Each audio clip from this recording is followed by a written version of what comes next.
on va prendre un dernier exemple. C'est le cas où le système va subir un changement d'état. Donc ici, on va s'intéresser donc à une masse d'eau liquide qui est initialement à 50 degrés Celsius et on va introduire dans un calorimètre également une masse de glace qui est à moins 5 degrés Celsius. Donc on vous demande de faire un bilan anthropique. Alors ici, pour déterminer donc l'état final, il y a une première étape qui consiste à appliquer donc le premier principe pour bien savoir si on a que de la glace, que du liquide ou un équilibre liquide-glace. Bon, cette première étape, je l'ai fait pour vous, à savoir, on peut montrer qu'on n'a que du liquide ici, et donc à l'état final, la température vaut 28 degrés Celsius.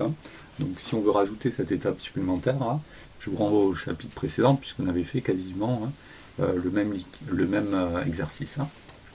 Bien. Ici, on va négliger les échanges thermiques avec l'atmosphère pour toujours les mêmes raisons qu'on avait évoquées quand on avait fait cet exercice. Et donc, on va faire un bilan anthropique. Bien. Pour faire le bilan anthropique, en fait, ça va être un peu le même principe que la détermination de l'état final. À savoir, on va avoir ici un état initial où on va avoir notre système eau plus glace qui va être à la température T1 pour l'eau, T2 pour la glace. Et on va avoir donc un état final où on va avoir l'eau à la température θF et la glace fondue à la température θF. La transformation à laquelle on s'intéresse, ça va être faite dans l'atmosphère environnante, donc c'est une transformation monobar, et en plus adiabatique si on néglige les échanges thermiques avec l'atmosphère.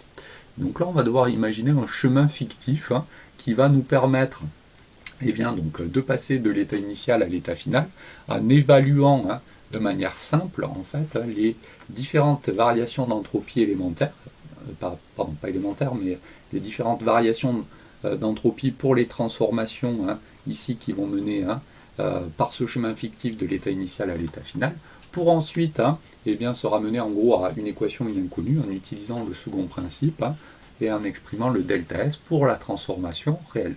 Donc je vous rappelle, si on a le droit de faire ça, c'est simplement parce que l'entropie c'est une fonction d'état, seul l'état initial et l'état final comptent, et donc on peut imaginer le chemin que l'on veut pour exprimer la variation d'entropie. Bien, donc au niveau du chemin fictif, je vous rappelle que ce sont les données qui nous permettent de choisir le chemin fictif que l'on va introduire. Donc là en l'occurrence, si vous regardez un peu, je vous donne les capacités thermiques massiques de l'eau liquide et de la glace, la chaleur latente de fusion également, et donc le chemin fictif là il est assez naturel, j'ai envie de dire, à savoir que dans une première étape ici, je vais ramener l'eau de la température θ1 à la température finale θF, donc ici c'est rien d'autre que le refroidissement d'une phase condensée idéale. Ensuite ici je vais donc réchauffer la glace de la température moins 5 degrés Celsius à la température 0 degrés Celsius. Donc encore une fois, cette fois-ci, ça va être le réchauffement d'une phase condensée idéale.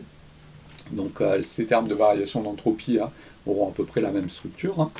On a après un changement d'état ici, où on va voir la masse petit m de glace qui va se transformer en eau liquide. On va avoir une fusion complète de la glace avec la variation d'entropie delta S3. Et puis donc pour finir, on aura donc la glace fondue, autrement dit de l'eau, qui sera réchauffée de la température θ0 0 degrés Celsius jusqu'à la température finale de 28 degrés Celsius. Bon, pour l'évaluation des différents termes de variation d'entropie, donc il n'y a pas de grosses difficultés. Donc la variation d'entropie de chacune de ces étapes élémentaires, c'est l'entropie finale moins l'entropie initiale. Donc ici, pour delta S1, delta S2 et delta S3, on a à peu près 3 fois le même terme.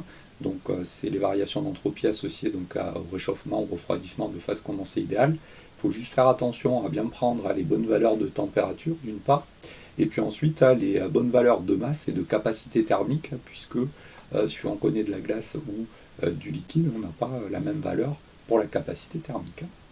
Et puis donc lorsqu'on s'intéresse à delta S3, c'est le changement d'état, à savoir la fusion d'une masse petit m ici de glace.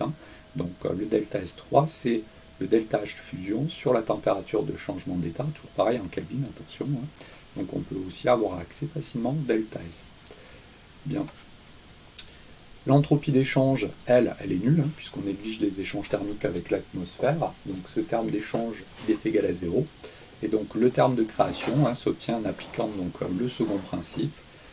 Il est positif ici, hein, notre transformation, et donc irréversible.